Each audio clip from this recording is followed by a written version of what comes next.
തമിഴ്നാട്ടിൽ അതിവേഗം വളർന്ന നേതാവായിരുന്നു അണ്ണാമലൈ. പക്ഷെ അദ്ദേഹം ഇപ്പോൾ BJPക്കെതിരെ പരസ്യ നിലപാടുമായി രംഗത്തെത്തിയിരിക്കുകയാണ്. അദ്ദേഹം പറയുകയാണ്, ഒന്നെങ്കിൽ രാഷ്ട്രീയത്തിൽ തുടരും, മടുക്കുകയാണെങ്കിൽ അത് ഉപേക്ഷിച്ച് കൃഷിയിലേക്ക് പോകുമെന്നാണ് പറയുന്നത്. അതിലൂടെ തന്നെ വ്യക്തമാകുന്നുണ്ടല്ലോ അദ്ദേഹത്തിൻ്റെ അനുവാദമില്ലാതെയായിരുന്നു പാർട്ടിയിൽ നിന്നും മാറ്റി നിർത്തിയത്.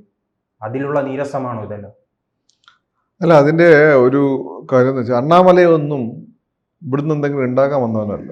ഈ സുരേഷ് ഗോപിനെയും രാജീവ് ചന്ദ്രശേഖരനൊക്കെ പോലെയുള്ള ആളാണ്. അയാൾക്ക് നല്ല ഇന്ത്യയിലൊരു സാധാരണക്കാരന് കൊതിക്കാവുന്ന ഏറ്റവും വലിയ ഉദ്യോഗം ഒഴിവാക്കി രാഷ്ട്രീയത്തിൽ വന്നതാണ്.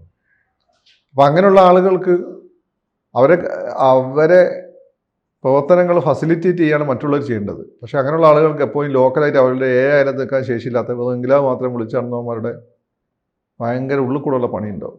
അവിടെ തമീഷ് എൽവി അങ്ങനെ ഒരുത്തിയൊക്കെ ഉണ്ട്, അമിത്ഷാ പരസ്യമായി ശാസിച്ച്. അപ്പോൾ ഇവരൊരു ഗ്രൂപ്പായിരിക്കും. ഈ അലവലാദികൾ മൊത്തം ഒരു ഗ്രൂപ്പ്, ഇയാൾ ഒറ്റയ്ക്കായിരിക്കും. അപ്പോൾ ഇയാളൊക്കെ നിന്നു എന്ന് വെച്ചാൽ സെൻട്രൽ ലീഡർഷിപ്പിൻ്റെ സപ്പോർട്ട്, ജനങ്ങൾക്ക് ഇവരെ ഇഷ്ടമായിരിക്കും. ഇത് വലിയൊരു പ്രശ്നമാണ്.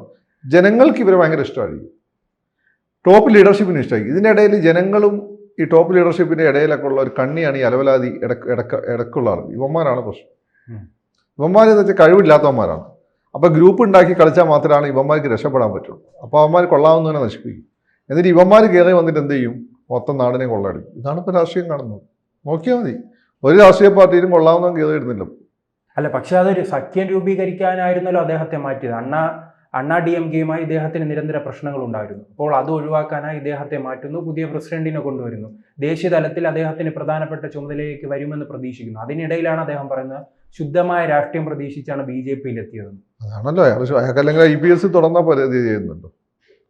അതാണ് അതിൻ്റെ സംഭവം. അണ്ണാ DMKയുമായിട്ട് സഖ്യം ഉണ്ടാക്കിയതിന് പ്രത്യേകിച്ച് വലിയ കാര്യങ്ങളുണ്ടാവുമെന്ന് എനിക്ക് തോന്നുന്നില്ല. അതിനിടയ്ക്ക് ഒറ്റയ്ക്ക് നിന്ന് കഴിഞ്ഞാൽ സ്വന്തമായ പേരുകൾ ഉണ്ടാക്കാം. അതായത് അയാളുടെ പരിപാടി. അങ്ങനെ 18% വോട്ട് നേടിയല്ലോ അയാൾ ഒറ്റയ്ക്ക്. പക്ഷേ സീറ്റ് ലഭിച്ചില്ല. പക്ഷെ ചെറിയ വോട്ടിനല്ലേ തോൽക്കുന്നത്. അതും സീറ്റ് ഒരു ദിവസം കൊണ്ട് തമിഴ്നാട് പോലുള്ള സ്ഥലത്ത് ഫൈറ്റ് ചെയ്ത് ഉണ്ടാക്കിയെടുക്കാൻ പറ്റും. ഉത്തരേന്ത്യയിൽ തന്നെ BJP എത്ര കാലം ശ്രമിച്ചിട്ടാണ്.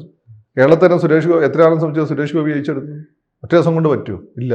തമിഴ്നാട്ടിൽ സഖ്യം ഉണ്ടാക്കി BJP ഉണ്ടാക്കാൻ നോക്കിയല്ലോ. ഇതിന് എന്ത് പറ്റി? അമാരുടെ മൊത്തം അഴിമതി കേസ് BJPയുടെയും പേര് വന്നു. അല്ല, അങ്ങനെ സഖ്യം ഇല്ലാത്തതുകൊണ്ടല്ലേ കഴിഞ്ഞ ലോക്സഭാ തെരഞ്ഞെടുപ്പ് വികാരങ്ങൾ രണ്ടായി. അല്ല, ആയിക്കോട്ടെ, പതുക്കെ അതെന്ത് ചെയ്യാൻ പറ്റും? അത് അവർക്ക് ഗുണകരമാക്കി മാറ്റിക്കൂടെ? അതിലും എൻ്റെ 18% വോട്ടിനടുത്ത് കിട്ടി. ഇവരെ BJPക്കാർ കൂടി വലിച്ചോണ്ടാണ് അയാൾ തോറ്റത്. ജാതീയമായി വോട്ട് വലിച്ചു. അല്ലെങ്കിൽ അയാൾ ജയിക്കുമായിരുന്നല്ലോ. അപ്പോൾ നിങ്ങൾ സ്ട്രാറ്റജി എന്താണ്? ഒന്നെങ്കിൽ നിങ്ങൾ യുവമാരൊക്കെ കൂടെ പോകുക, അഴിമതിക്കാരൊക്കെ കൂടെ പോകുക. അതിന് അണ്ണാമലയെ പോലെ ആൾ നിങ്ങൾ നിർത്തേണ്ട ആവശ്യമില്ല. അത് ഏതാ ലെവലിൽ അതിനെ പിടിച്ച് നിർത്തിയാൽ മതി. അണ്ണാമലയെ പോലെ ആൾ നിർത്തുമ്പോൾ അയാൾക്കൊരു സ്ട്രാറ്റജി ഉണ്ട്. അത് ഒറ്റയ്ക്ക് നിന്ന് ഗ്രൗണ്ട് ഉണ്ടാക്കുക എന്നുള്ളതാണ്. അപ്പോൾ അതിനുള്ള സപ്പോർട്ട് കൊടുക്കുകയാണ് വേണ്ടത്. അതിന് കാത്തിരിക്കുമ്പോൾ സ്റ്റാലിൻ വലിയ തലവേദനയായി മാറല്ലേ? എന്ത് തലവേദന? പല സമരങ്ങളും അദ്ദേഹം നടത്തുകയല്ലേ. ഇപ്പോൾ മണ്ഡല പുനർനിർണയവുമായി ബന്ധപ്പെട്ട്. അല്ല, അയാൾ സമരം നടത്തട്ടെ. അതിനോട് യോജിക്കാത്ത കുറേ ആളുകൾ ഉണ്ടാവുമല്ലോ. നിങ്ങൾ പുതിയ മൂവ്മെന്റ് ഉണ്ടായവനും പതുക്കെ ആളെ. ഇവിടെ കമ്മ്യൂണിസ്റ്റ് പാർട്ടി എത്ര പതുക്കെയാണ് ഉണ്ടായത്? അവിടെ ദ്രാവിഡ പാർട്ടി എത്ര പതുക്കെ ഉണ്ടായത്? അതുപോലെ തന്നെയാണ് BJP ഉണ്ടാകാൻ. അവിടുത്തെ ഒരു പബ്ലിക് ആയിട്ടുള്ള ഒരു മനസ്സ് BJPക്കെതിരാണ്. അത് BJPക്ക് അനുകൂലമാക്കി മാറ്റണം. അത് BJP ശക്തി കാണിക്കും. സംശുദ്ധ രാഷ്ട്രീയം മുന്നോട്ട് വെക്കണം. വിജയിന് ആളുകൾക്ക് പ്രതീക്ഷ എന്തുകൊണ്ടാണ്?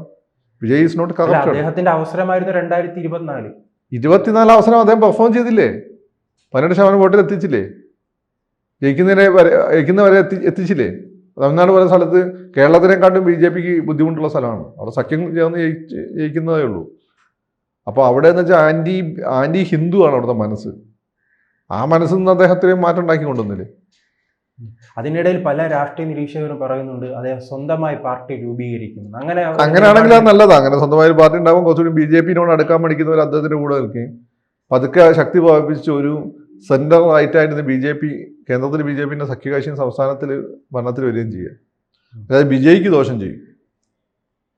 പലരും പറയുന്ന വിജയ് അണ്ണാമലൈ സഖ്യമെന്നാണ്. അതിന് സാധ്യതയുണ്ട്. അല്ല, രണ്ടുപേരും എന്തെങ്കിലും വിജയിന്റെ പിന്നീട് ഒരു കൺവേർഷൻ മാഫിയൊക്കെ സപ്പോർട്ട് ചെയ്യുന്നുണ്ടാവില്ലെന്ന്. പക്ഷേ എങ്കിൽ ഇപ്പോൾ വിജയ്ക്ക് നാട്ടുകാർക്ക് വേണ്ടി എന്തും ചെയ്യണമെന്നുണ്ട്. ഒന്നുണ്ടാക്കി വീട്ടിൽ കൊണ്ടുപോകേണ്ട ആവശ്യം വിജയിക്കില്ലല്ലോ.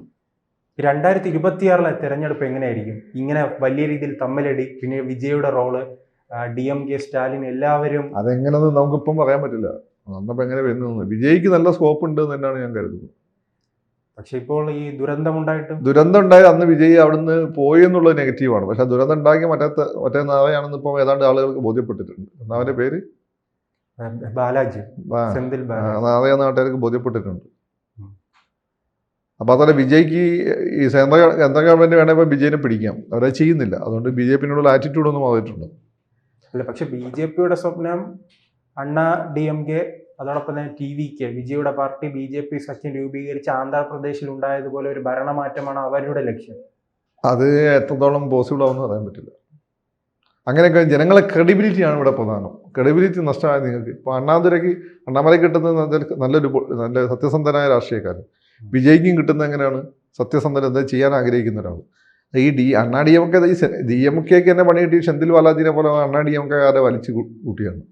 അപ്പോൾ ഇവർ ഒരുമിച്ച് നിന്ന് കഴിഞ്ഞാൽ അവിടെ എന്ത് ചെയ്യാന്ന് വെച്ചാൽ ഈ അണ്ണാ DMKനെ തകർക്കാൻ പറ്റും.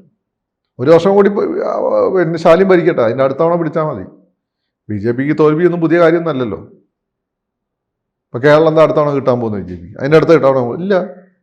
കേരളം ഒരു 2 ടൈമും കൂടി കഴിഞ്ഞാലേ കേരളം കിട്ടാൻ സാധ്യതയുള്ളൂ. പക്ഷേ നരേന്ദ്രമോദിക്ക് മോദി ഒരു എതിരാളിയായി അവർ കാണുന്നില്ലല്ലോ. മോദി ഒരു എതിരാളിയായി അവർ കാണുന്നില്ലല്ലോ. ഒരു എതിർപ്പില്ലല്ലോ പിണറായിയുടെ ഭാഗത്ത് നിന്ന് നരേന്ദ്രമോദി സർക്കാരിന്. പക്ഷെ സ്റ്റാലിൻ ഹിന്ദി പ്രശ്നമുണ്ട്. അങ്ങനല്ലേ ഉള്ളിലും മോഡി വിചാരിച്ചപ്പോ പിന്നെ ചേച്ചി അനിയനൊക്കെ ജയിലിൽ കിടക്കുന്നുണ്ടാവും. അതൊക്കെ പുറത്ത് കാണിക്കുന്നതല്ല തമിഴന്മാരെ പറ്റിക്കുന്നത്. അത് മാറും. നിരന്തരമായ രാഷ്ട്രീയ പ്രവർത്തനം നടത്തുമ്പോൾ അത് മാറും, ആറ്റിറ്റ്യൂഡ് മാറും. എത്ര CBSE സ്കൂളുകൾ പഠിപ്പിക്കുന്നുണ്ട്, ICSE നടത്തുന്നുണ്ട്. ഇവരെ മക്കളൊക്കെ പഠിക്കുന്ന അവിടെ അല്ലേ, അവരൊക്കെ ഹിന്ദി പഠിക്കാം. പാവപ്പെട്ടവൻ്റെ മക്കൾക്ക് ഹിന്ദി പഠിക്കാൻ പറ്റില്ല. എന്നിട്ട് JNUവിലൊക്കെ വന്നാൽ അവനെ ഇന്ന് കഷ്ടപ്പെടണം. അത് ജനങ്ങളെ ബോധ്യപ്പെടുത്തണം. ഇവിടെ ഇപ്പോൾ അതല്ലേ PMCയുടെ കാര്യത്തിൽ സംഭവിച്ചത്. ഈ എതിർക്കുന്നവർ പിന്തുണ നൽകുകയാണ്. അല്ല, ജനങ്ങൾ അത് പറഞ്ഞു കൊടുക്കാൻ ആളില്ലായിട്ടാണ്. അത് മനസ്സിലാക്കി കൊടുക്കണം. അത് ഒരു ദിവസം കൊണ്ട് മനസ്സിലാക്കി കൊടുക്കാൻ പറ്റില്ല. പതുക്കെ മനസ്സിലാക്കി കൊടുക്കാൻ പറ്റുള്ളൂ. പിന്നെ കീലാടി പോലുള്ള ചില പ്രശ്നങ്ങൾ BJP എടുക്കുന്ന നിലപാട് സംശയാസ്പദമാണ്. അതാണ് വേറൊരു പ്രശ്നം. അപ്പോൾ അത് കത്തും. കീലാടി ഇപ്പോൾ ഇൻഡസ് വാലി സിവിലൈസേഷന് മുമ്പുള്ളതൊന്നുമല്ല, കണ്ടംപററിയാണ്, ഏതാണ്ട് ഒരേ സമയത്തുള്ളതാണ്. അത് BJPക്ക് എങ്ങനെയാണ് ഇത് ദോഷമായി വന്നത് എനിക്കറിയില്ല. പിന്നെ ഈ മണ്ണിട്ട് നികത്താൻ പോകേണ്ട ആവശ്യമൊന്നുമില്ല. അപ്പോൾ അത് അവർ ഉപയോഗപ്പെടുത്തുന്നുണ്ട്. ഇങ്ങനെയുള്ള പ്രശ്നങ്ങളുണ്ട് അവിടെ. അപ്പോൾ അണ്ണാമലയുടെ ഭാവി എങ്ങനെയായിരിക്കും? അദ്ദേഹം ദേശീയ നേതൃത്വത്തിലേക്ക് വരുമോ? അണ്ണാമലയിൽ പോയി കഴിഞ്ഞാൽ BJPക്കാണ് നഷ്ടപ്പെടുക. അണ്ണാമലയ്ക്ക് നഷ്ടമൊന്നുമില്ല. അണ്ണാമല എവിടെ പോയാലും അങ്ങനത്തെ കാര്യം നടക്കും. BJPൻ്റെ സഹായത്തോടു കൂടി അല്ലാതെ അത് IPS എഴുതിയെടുത്തത്. IPS സത്യസന്ധം പുറത്ത് വന്നു കഴിഞ്ഞാൽ അയാൾ കമ്പനികൾ വാങ്ങിച്ച് കൊണ്ടുപോകും. പിന്നെ അങ്ങനെ കൃഷി ചെയ്യാനൊക്കെയുള്ള മനസ്സിലാവും. അതാണ് എല്ലാ നേതാക്കളെയും കൃത്യമായി ഉപയോഗപ്പെടുത്താൻ BJPക്ക് അറിയാം. പക്ഷേ അണ്ണാമലയ്ക്ക് എന്ത് പറ്റും? അല്ല, അണ്ണാമലയെ ഉപയോഗപ്പെടുത്തി. കേരളത്തിൽ ഇതുപോലെ 2 DGP വരുന്നു, സെൻകുമാർ സാറും ജേക്കബ് തോമസും. ജേക്കബ് തോമസ് RSS പോയി. സെൻകുമാർ സാർ ആണെങ്കിൽ ഒരു ഉപയോഗപ്പെടുത്തിയില്ല. എന്താ പിന്നെ ഉപയോഗപ്പെടുത്തി അണ്ണാമല തന്നെയാണ്. അപ്പോൾ കേരളത്തിലെ അവസ്ഥ ആലോചിച്ചു. 2 DGPമാർ, ഇപ്പോൾ 3 DGPമാരായി. സുലേഖ മാഡവും വന്നു. ഇവരെ എത്രത്തോളം ഉപയോഗപ്പെടുത്തുന്നുണ്ട് ഇവിടെ? സെൻകുമാർ സാറിന് എന്താണ് സാറിൻ്റെ കുറച്ച് ഡിമാൻഡുകൾ അംഗീകരിച്ചിട്ട് ഇവർ കാര്യങ്ങൾ ചെയ്തു കൊടുത്താൽ എന്താ? അവർ ചെയ്യുന്നില്ല. അതാണല്ലോ ഇവരുടെ പ്രശ്നം. അപ്പോൾ BJPയിലേക്ക് ആളുകൾ വന്നിട്ടും കാര്യമില്ല, അവർ ഉപയോഗപ്പെടുത്തണ്ടേ? അതെന്തായിരിക്കും ഇത്? ഇത്തരം തെറ്റുകൾ പറ്റുന്നത് സ്വാഭാവികമായി കോൺഗ്രസിനാണ്. അപ്പോൾ BJP ഇത്തരം തെറ്റിലേക്ക് പോകുന്നത് BJP പകുതി കോൺഗ്രസ് ആയതുകൊണ്ട്. എന്നു മുതൽ? അത് പണ്ടേ അങ്ങനെ തന്നെ. BJP RSS അല്ലല്ലോ. BJP ജനങ്ങളുടെ പ്രവർത്തിക്കുന്നത്. അത് CPM-നേക്കാളും BJP കോൺഗ്രസുമായിട്ടാണ്. CPM-ൻ്റെ സ്വഭാവം RSS-നുള്ളതുകൊണ്ട് കേരള സ്വഭാവത്തിനുണ്ടായി BJP ശ്രമിക്കേണ്ട ആവശ്യമില്ല. BJP കോൺഗ്രസ് ആയാൽ മതി. അതായിപ്പോൾ പുതിയ നേതാക്കൾ BJPയിലേക്ക് കടന്നു വന്നതുകൊണ്ട് മാറ്റം സംഭവിച്ചതായിരിക്കും. വന്ന മാറ്റം സംഭവിച്ചാൽ ഈ കോൺഗ്രസിലെ ചില ഗ്രൂപ്പുകൾ അത് നോക്കുമ്പോൾ BJPയിലുണ്ട്. അപ്പം അതുകൊണ്ടല്ലേ സെൻകുമാർ സാറിനെ ഒന്നും പ്ലേസ് ചെയ്യാത്തത്. ഈ ഭരചന്ദ്ര എന്ന് സുരേഷ് ഗോപി ശരിക്കും പറയുന്ന ആള് സെൻകുമാറാണ്. അല്ല, ഇത്തരക്കാർക്ക് തീവ്ര നിലപാടുകൾ ഉള്ളത് കൊണ്ടായിരിക്കുമോ നമ്മൾ ഈ അണ്ണാമലയെ? അല്ല, അത്ര തീവ്ര നിലപാടുണ്ടെങ്കിൽ മാത്രമേ ജനങ്ങൾക്ക് വിശ്വാസം ഉണ്ടാവുള്ളൂ. ഇപ്പൊ മുസ്ലിങ്ങളെ കൊല്ലണമെന്നല്ലല്ലോ അവർ പറയുന്നത്. അതിൽ തീവ്രമായിരുന്നില്ല ഗുരുജി ഗോൾബൽക്കൊക്കെ പണ്ട് പറഞ്ഞത്. പിന്നെ മാറ്റി പണ്ട് പറഞ്ഞതല്ലേ. അങ്ങനെയൊന്നും അണ്ണാമലയെ പറയുന്നില്ലല്ലോ. നാട്ടുകാരെ ഗുണത്തിന് വേണ്ടി അഴിമതിക്കെതിരെയൊക്കെ തീവ്ര നിലപാട് എടുക്കുന്നു. അഴിമതിക്കെതിരെ തീവ്ര നിലപാട് എടുത്തേ പറ്റുള്ളൂ, എങ്കിലേ തുടച്ചു നിൽക്കാൻ പറ്റുള്ളൂ. അപ്പോൾ മോഡി വന്നിട്ടുണ്ടെങ്കിൽ താഴെ തട്ടിലുള്ള അഴിമതി കുറഞ്ഞെന്നുള്ളത് ശരിയാണ്, പക്ഷെ പൂർണ്ണമായിട്ട് ഇല്ലാതായിട്ടില്ല. പിണറായി വിജയൻ വന്നപ്പോൾ താഴെ തട്ട് കുറഞ്ഞിട്ടുണ്ട്, പൂർണ്ണമായിട്ട് ഇല്ലാതായിട്ടില്ല. അപ്പോൾ അതിന് തീവ്ര നിലപാട് തന്നെ വേണം. ഇവരൊന്നും എന്ന് വെച്ചാൽ നിങ്ങളെ ചിലവിൽ ജീവിക്കുന്ന ആളുകളല്ല. അവർക്ക് നല്ല വരുമാനവും നല്ല ബുദ്ധിയൊക്കെ ഉള്ള ആളുകളാണ്. അവരെ നിങ്ങളാണ് ഉപയോഗപ്പെടുത്തേണ്ടത്. കൂടുതൽ വാർത്തകളും വിശേഷങ്ങളും നിങ്ങളിലേക്ക് എത്താൻ ABC മലയാളം സബ്സ്ക്രൈബ് ചെയ്യുക, ബെൽ ബട്ടണും അമർത്തുക.